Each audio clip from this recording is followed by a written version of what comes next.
Hey everyone, it's Matt and Ruben from Bullion Now in Melbourne, Australia, and we have a very exciting unboxing for you today. It's the Ram Dragons. Let's get into it.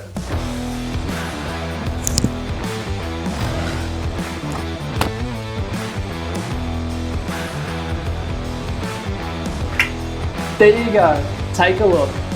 What do you think, Ruben? This is a stunning coin. The Royal Australian Mint have done a great job here. And it's kind of, I think, almost natural that we pit it up against Perth Mint's one. Just, you know, both Australian designs, both trying something similar, but they have done a very different job. And I actually think I tend to lean towards the Royal Australian Mint one. What about you? They have indeed, and it's a little unfair, I guess, in that sense, to compare two vastly different stylistic approaches. You know, you've got the Ying Jong design from the Perth Mint, who is obviously a master in their field, and then this design here, this is from Bronwyn Scott.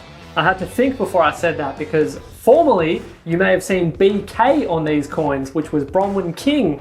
So her surname has changed to Scott, hence the change of the initials that appear on this coin.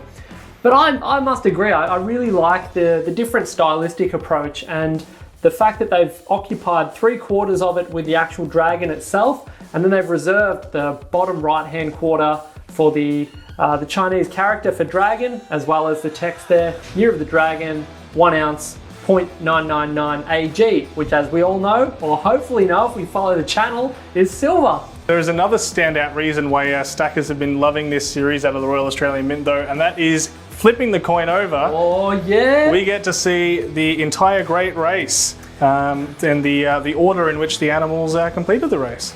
I think this, if I was working at the Perth Mint, and the reason I use this as a comparison is because they're into their third series. You know, the third time they've done the full lunar cycle. The Royal Australian Mint, this is their first entry into the lunar world. And they have done the first obverse, and they've absolutely crushed it. I haven't seen anyone produce a bullion coin with all 12 animals depicted on it, which I think is a great opportunity. If you're not inclined to pursue the entire series, you just want one coin, you've still got, you know, a reference to all of the coins in the whole lunar cycle. So we've got these in 1 ounce capsules, obviously, but they come in rolls of 10, these ones, as opposed to the 20 out of Perth Mint, and in boxes of 240, which always feels a little bit strange, but yeah, very cool coin. I will put a link down in the description and the pinned comment below. Yeah, anything else to add, Matt?